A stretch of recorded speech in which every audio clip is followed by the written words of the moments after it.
Welcome back to the show. This is the middle of the night, and I'm your host, Corbin Fritz. Here with me now is one of my very good friends and fellow artistic directors here in the city, artistic director of Q Artistry, a local playwright, performer, theater practitioner here in Indianapolis, Mr. Ben Asaykwee. Ben, thank you so much for coming to the program. Thank you for having me. How are you? How are you doing? I'm doing pretty great. I mean, we talked about this earlier. It's all relative at this point, like how great anyone is, because it's been, 11 months, almost a year, since we've started all of this nonsense with the pandemic and everything that's happened since. So, but I mean, relatively speaking, I'm doing pretty good.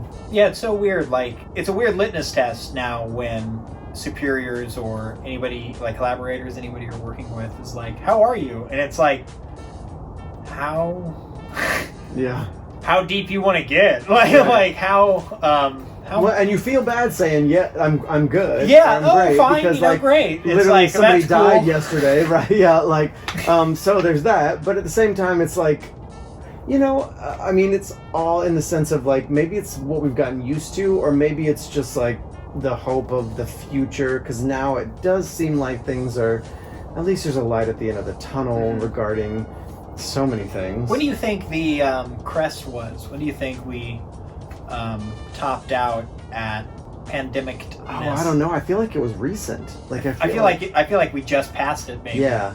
And I think I even read that maybe that was it. Like Yeah. they thought that was the crest. But it's weird that also kind of was happening politically at the same time. Yes. Like with January 6th insurrection and all of that kind of stuff. Like it's weird that it felt like all of that was happening.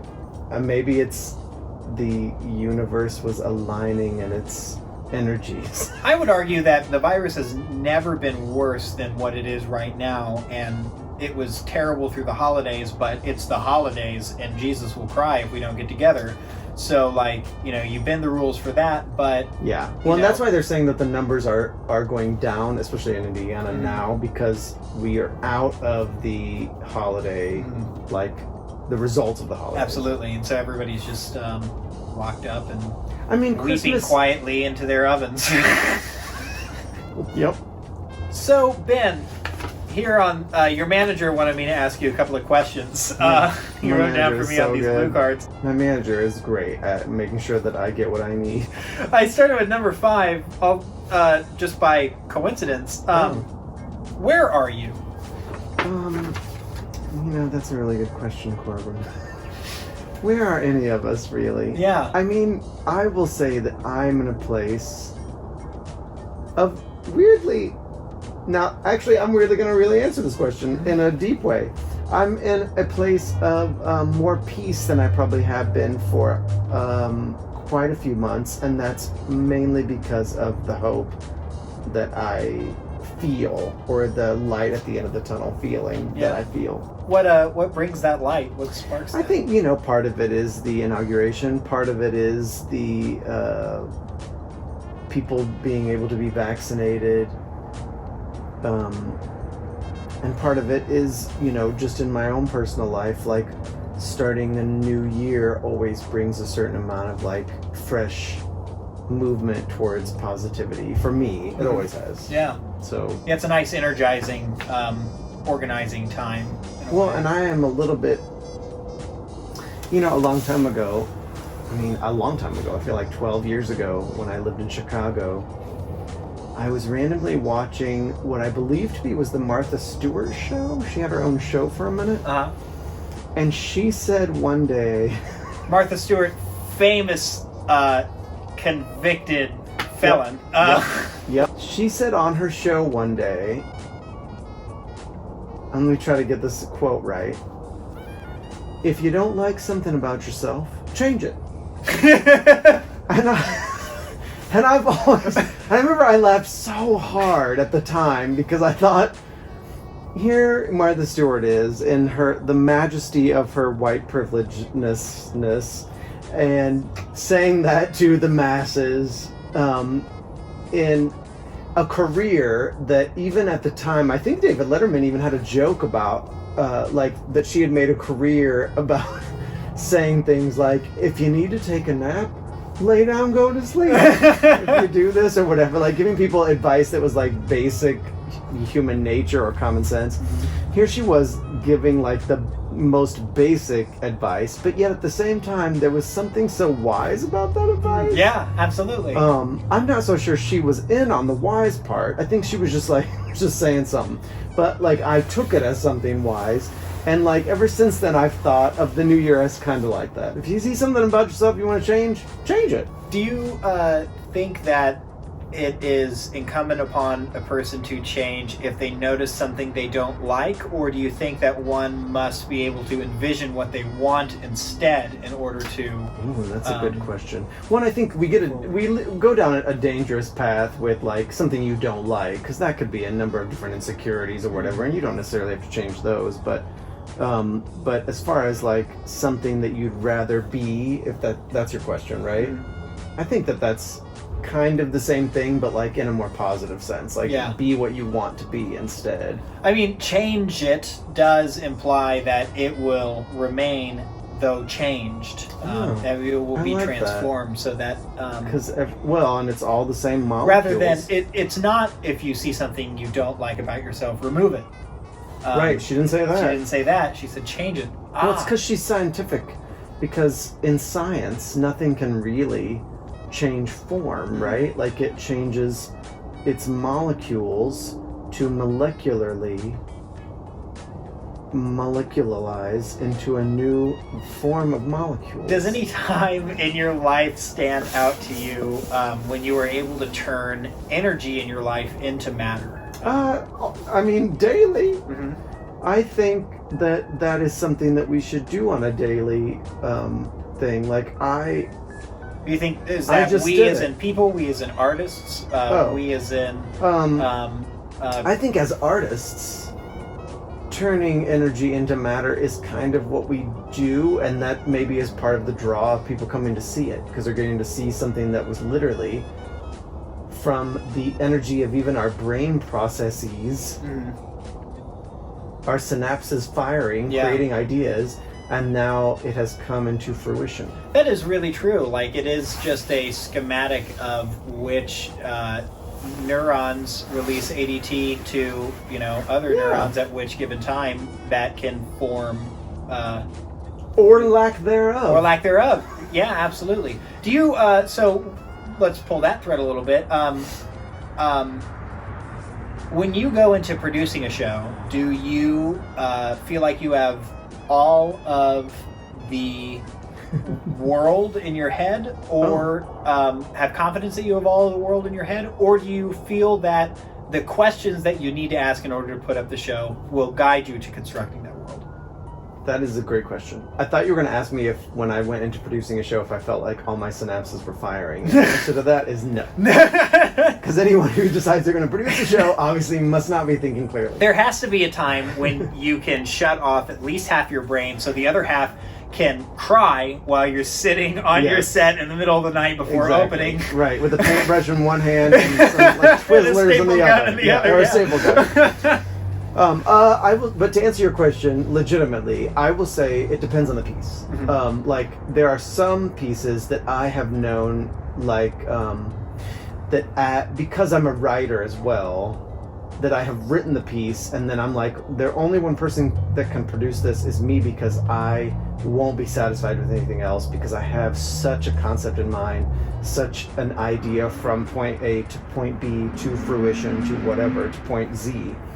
That I want to make it exactly what it is.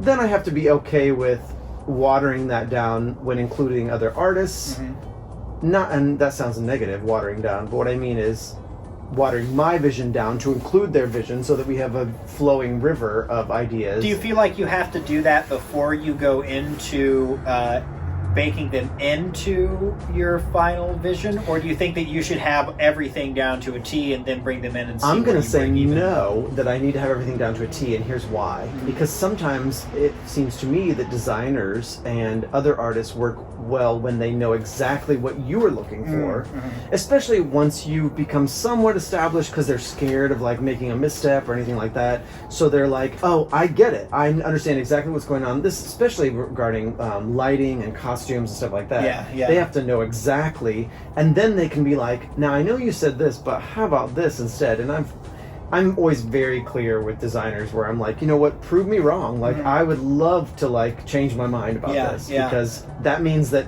we've come up with a better solution for this instead of my dumbass idea because I tend to go into those situations thinking I know best in all the ways, when obviously that's not going to be true because there's people who literally are professionals at what they do. I think that's the burden and question kind of laid at the director's feet, or laid at the feet of all artists, is like, okay, well, whose like instinct are we going on here? Are we writing on the writer's instinct? Are we banking on that? Are we banking that this performer, if you have like a superstar come into your Broadway show, something like that. I mean, that's about the only time, like if you had a college person coming into a high school show or something like that. Or, as is most often the case, like, that is the director's responsibility. Well, it depends until you get to a certain level of theater making, and then the producers have a large stake in that. That is true. That is absolutely true. Because it could just be like, well, I'm sorry, but that has to be that way because the funders are funding it this way, and all sorts of bullshit. That is true. That is absolutely true. Well, and even though it's true, doesn't mean that it's right, but yet, at the same time, some of our most incredible artistic creations as a country and as a world have been created literally with that design. Like, you can't tell me that there wasn't a little bit of that in Les Miserables, the original production, or even Hamilton, that there weren't some producers like poking certain different directions and all of that. I would love to hear that didn't happen, but I can't imagine that it didn't. But to answer your question regarding that, I think for me, that is kind of the joy about collaboration. Like, is be able to be sure of what is right, and then be convinced that it is maybe still right, but only right when it's in with this too, or that it's changed slightly or whatever. I mean, that's what makes it so incredible. And maybe that's what gives us as artists more empathy, because we're able to understand, because somebody else has the task of convincing us of things all the time. And so we're like, oh yeah, but as a director, I mean, I think we're trained to think that, it's like, here's my vision and I've got to convince everybody of it and all that kind of stuff. But if you don't immediately have a little bit of space in your mind for change, then you're not going to have a lot of room. On the flip side of that, I worked with directors as an actor and as a performer where they were like, I don't have anything in mind for blocking for this scene. God, so can we all just walk around and play the scene? And I thought I was going to lose my mind. But I also am not that kind of actor. Some actors love that kind of thing, and they want that. Where I'm like, or some directors are like, let's not even mess with the script. Can you just talk your way through the scene? And I'm like, can you kiss my ass? Because that's also not the vibe that I want to go in that moment. That's so funny. As I have worked with more and more equity actors, I have found the need to introduce more and more structure like that. I can't just say like, and now just get up on your feet and let's just roll through this, like... And maybe it's the fear of failure, or maybe it's because, I don't know, there could be a lot of reasons. It might just be out of practice regarding it, but it's sad. But at the same time, I mean, I also have I've been privy to many situations like that, where I was like, I'm game, we can do it, and then 3/4 the way through it, I knew it was garbage. And it was a waste of time. Where I was like, if somebody had a clear idea of what was happening here, or at least better instructions, maybe. Still open to ideas, but I don't know, more guidelines? Like, because some actors, just, that's not their gift. So if you're on stage with somebody who's gifted at that, then sometimes it's golden. But if you're on stage with somebody who fucking can't come up with an idea to save their lives, then you're shit out of luck. I've had the good fortune of being on stage with many incredible people where when I have completely stopped saying my actual lines and started saying other things that were along the same line as the scene needed to go, that they just were able to like go with it and make it work. But I've been very fortunate, I think, and maybe that sometimes is because I am a writer, and especially. How does it feel to have that happen on a show that you wrote? Well, it's interesting because you'd think I'd be so fucking frustrated, and I think I have been because I've been like, God damn it, I'm totally fucking this up, and I consider it beautifully written, and I wrote it, and I want it to be said word for word, but I can't remember it, so all we gotta do is get through this and make sure what happens needs to happen in the way that it needs to happen. So on one hand, it's lovely because I know the script so well backwards and forwards that it's mine, and like I made it, and so I get it, but on the other hand, it's frustrating. How do you feel when an actor ad-libs in a show that you wrote? Sometimes I'm like, I mean, I'm pretty low key most of the time about everything, but there are times where I think generally, especially if I'm directing it and I wrote it, that I'll say I feel strongly about this part of the text, just to make it clear that maybe memorize that first as an actor, and then everything else. But I've definitely done shows with some incredibly talented improvisers and people that some of the stuff they came up with was way better than what I came up with. So. Yeah, that's how I got introduced to devising and writing. Was not feeling like I was a good enough writer to be writing shows, but I could like have a pretty good rehearsal room. I know how to work with actors, and so getting actors in the room allowed me to get just words into a show to begin with. You know? Within every actor is a great writer. It's just whether they can access that for specific tasks or not. You know. That's an interesting thought. I would say that I would agree that could be true if they could get the rest of their garbage and their ego out of the way. Yeah. Well, it's so hard to do that job. It's so hard to stand up on a stage and tell someone that you love them deeply from the bottom of your heart and mean it. Yeah. When are you? I think maybe the late 1930s. No, late 1920s. Oh, you don't say. Oh. Well, Buster Brown, What do you say? Why do you think you're in? Oh, I don't know. I think maybe, kid. I think maybe because I'm just so happy and gosh darn pleased. Guy, I think that's as good a reason as any to be gosh darn pleased. Be gosh darn pleased. Golly. Fella, I like a cutting your jib. How would you like a candy factory? What does that mean, cutting a jib? Late 1920s. Late 1920s. Let's go with that. Because I like I'm a little flapper, but a little close to depression. Always on the cusp of depression. What are you?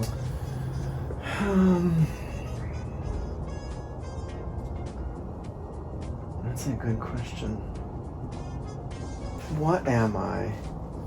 I would say I'm a mixture of two things. Light and matter.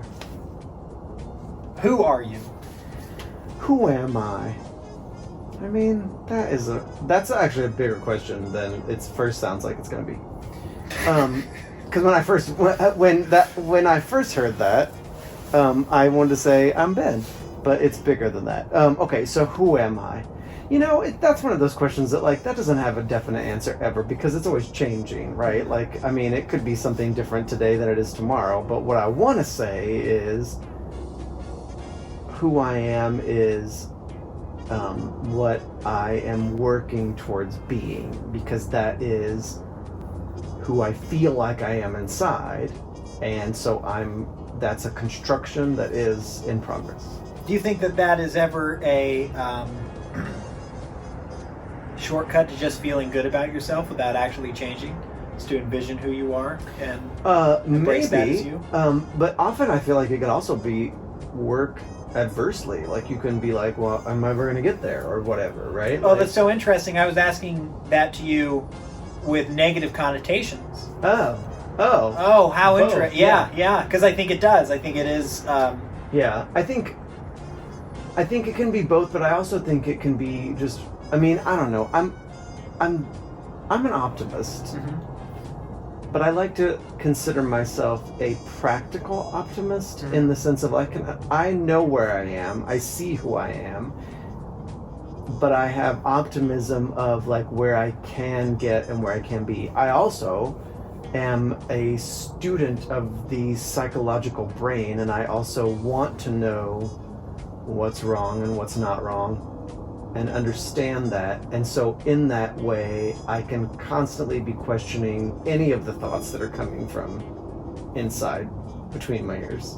Is it harder to question thoughts or emotions? That's a good question. For me, it's harder to question thoughts now because not that long ago, I went through a real tough time, and a friend of mine and I were talking, and she said, well, you know that's a feeling, not a fact. So ever since that moment, and of course that's like, duh, but at the time, I was so wrapped up in my feelings that I had forgotten that, right? Which I think is kind of an easy thing to do when you're in one of those places. Yeah.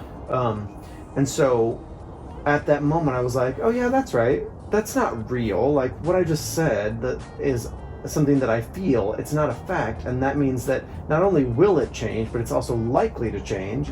And so because of that, any of my feelings or any of that, I always am like, I have a question mark attached to them. Because I'm like, that's not a fact. My thoughts are whole different things, and unfortunately, thoughts and feelings sometimes bleed into each other. What do you do when you understand a feeling, but you continue to feel it? I mean, I've been in a lot of therapy. So a therapist would tell you to allow yourself to feel that, let it wash over you, understand that it's a feeling and not a fact, and then just keep pushing forward and keep pushing on.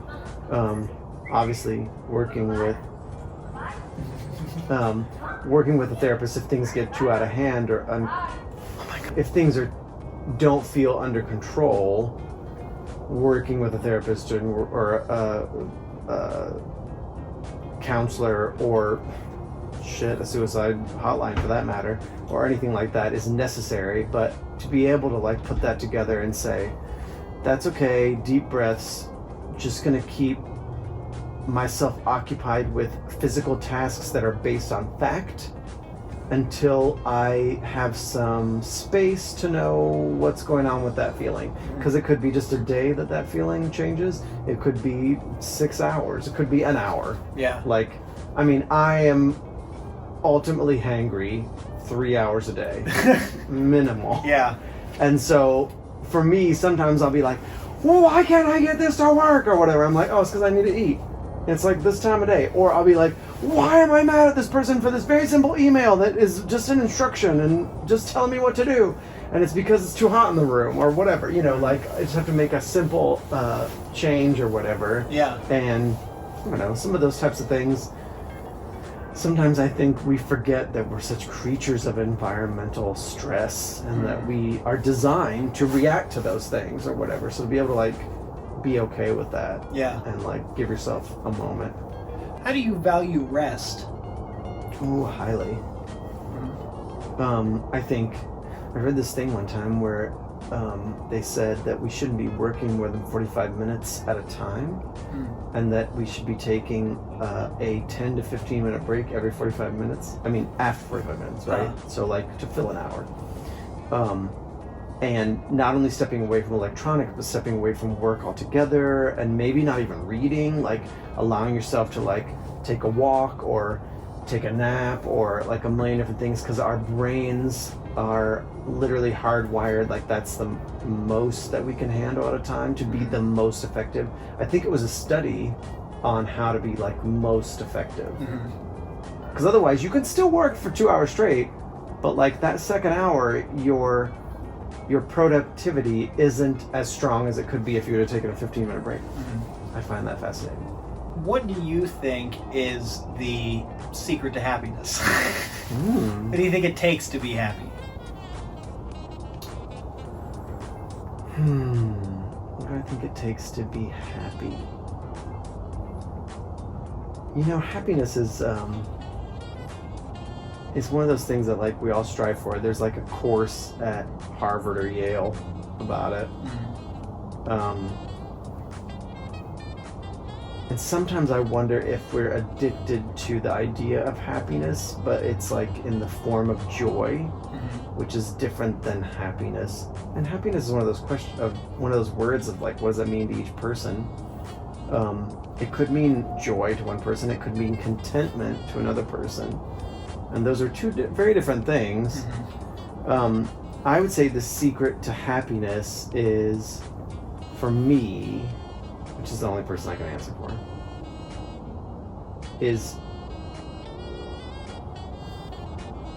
for me, the secret of happiness would be to look inward and move out from there. Yeah. That if I can be happy with myself and move forward from there, then it won't matter that this isn't as much of a success as I wanted it to be. Or Is that true?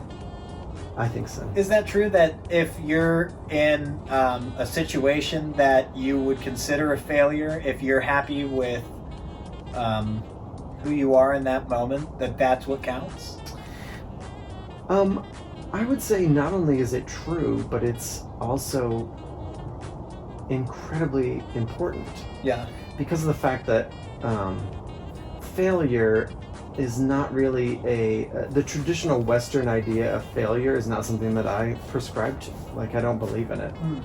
There's a great TED Talk about failure and about the difference between failure and success, and one of the things that it talks about is this artist that was painting in his or her apartment, and they or their apartment, and they take a painting and throw it in the garbage or put it next to the dumpster, and then later on when they're a huge success, their show is getting put up. This is in New York, I think, and all their stuff's getting put up, and this person shows up with this piece of theirs for the curator and says, this is one of their pieces. They put it out. I've had it in my house. I love it. It has brought me joy like all these years. And sometimes I think, and so that right there shows you like that person thought that was their failure, but that's not, obviously, if it impacted that one person so much that they took it from the garbage and put it in their house, that's anything but a failure. Yeah. So it's all subjective and it's not real. Like, failure is literally almost in the same vein as success. They're both mirages, not reality. Do you, how do you consider your relationship with the things you've created? Do you consider that to be a mirage of sorts, or do you consider that to be a true and concrete thing? I consider all the things I've created to be true and concrete things, because I don't consider any single one of the things I've created as failures. Because I don't think of failure as, like, even if something, let's say something didn't sell really well, the things that I learned while producing that, or the relationships I built while being in it or directing it or just writing it all together, or even the way that what I learned from writing it make it so that it is way more valuable than some of the things that I've written that have sold out completely. What do you what are some of the thoughts in your head when you first put a pen to paper? Like, what is your process to begin to transcribe an idea from the cloud and precipitate it down? It really depends on the piece. There are pieces that I have said, oh, this is great, and wrote it down in what I call my idea book, and then had it germinating in there for years, and then said, I'm going to sit down now and write some of that, and then wrote some of it, and then like, okay, I'm going to go away from this now, and like, it could have went on for 2 years or whatever, and then became Cabaret Poe, let's say. Or it could be something where I said, I have this idea and it needs to happen, and I sit down and I start writing, and I don't stop writing for 8 days, and it's White City Murder. Or I have something that is commissioned, and I'm like, I have to sit down and write this thing, and I need to do it today and tomorrow because I told him I'd have it done by Monday. And so I sit down and I force myself to write it, and I do it in 48 hours. So it all depends on the piece, but my favorite way of writing is when I simply can't stop myself from sitting down and writing it. Not the most practical way to go about life, but just recently I've been writing these monologues. I told myself, allow yourself to write at least 1 or 2 monologues a week, maybe 4 a week. That's kind of my goal.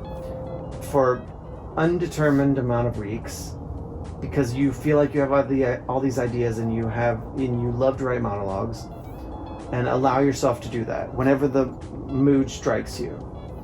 And it has been really fun. Yeah. Now, it's made it so that I have not made it through a single television show yet in 2021 because I'll be like watching something, and it's weird how inspiration works. Like, do you watch something when you write? No. Uh-huh. I have to turn it off and then write. Yeah. But it could be something somebody will say, like, you know, well, what'd you do today? Well, I watched on the show I'm saying. They'll be like, what'd you do today? Well, I looked out the window and saw a bird, and then I blah, blah, blah. The scene is not about a bird, but whatever they just said about a bird springs something to action in my brain, and I write a whole monologue about a bird. Yeah, yeah. So it's weird because I read this book a long time ago. I can't remember what it's called, where it was about how creativity really is bastardizing other people's creative process and all that kind of stuff. And I do believe that that's true to some degree, but I generally don't flow that way. For me, it's like something that they said that has nothing to do with what they're doing. That I'm like, oh, but that's the idea in this scene. They missed it or whatever, and I will take that and run with it. But I also think that for the sake of creative freedom, that you also have to let yourself, that if you just feel like writing it, like even if there is no depth, and if you're like, this is bullshit what I'm writing right now, that's okay. I can't tell you how many times I've started off something thinking that it was garbage from the get-go and ended with something that I actually was really pleased with. Do you ever do any like freestyle improvisation in terms of spoken word or language? Yeah. Yeah, I've messed with that quite a bit actually.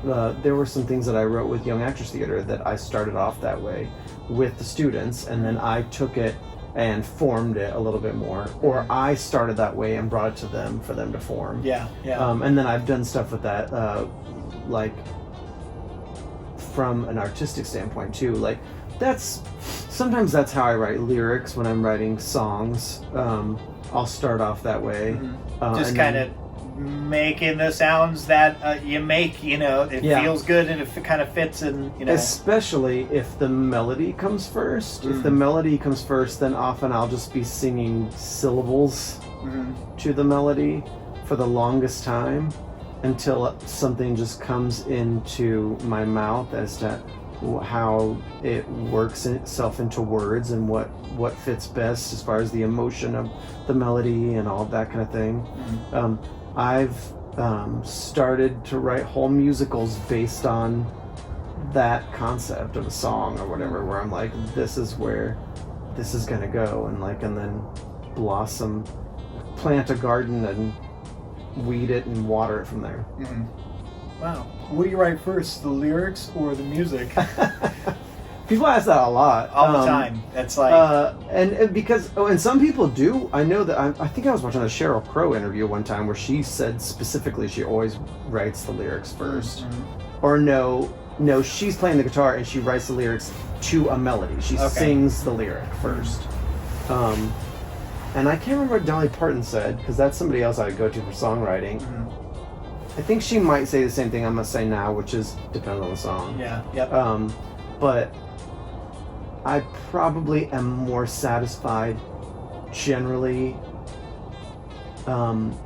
more often with the ones that I write the lyrics and the melody kind of at the same time. At least maybe for like the hook or for the chorus or whatever. Yeah, where it comes out together, blended. Yeah, I can write a melody and then like force a lyric on it. Sometimes that turns out great. Other times I'm like, that's never been right. Yeah. It's fine, but it's whatever. Yeah. Ben, thank you so much for coming by. I appreciate my friendship with you so deeply, and I'm glad that we can always talk about art and everything else, and you were willing enough to come on the program, and it means a lot. So thank you for coming by, and you're welcome by anytime. All right, I'll be back tomorrow. All right, cool. Stick around. We've got some more stuff coming up.